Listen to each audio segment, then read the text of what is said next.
charge gikuan. May charge gi file ba? Oh.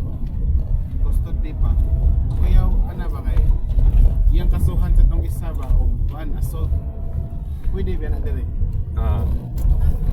Kato siya makabayad to. No, but I don't think Siya he te will. mapriso then siya makabail ra. I don't think he will because he's safe. Okay, Islam niya. Oh, kaya mag-Islam. Yung yun na broken kuan ko.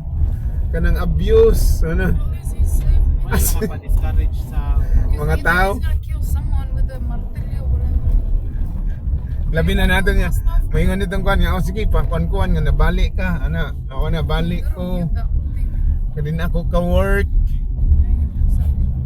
Kay na broken hips ko. Ano sa luya sa labatanon.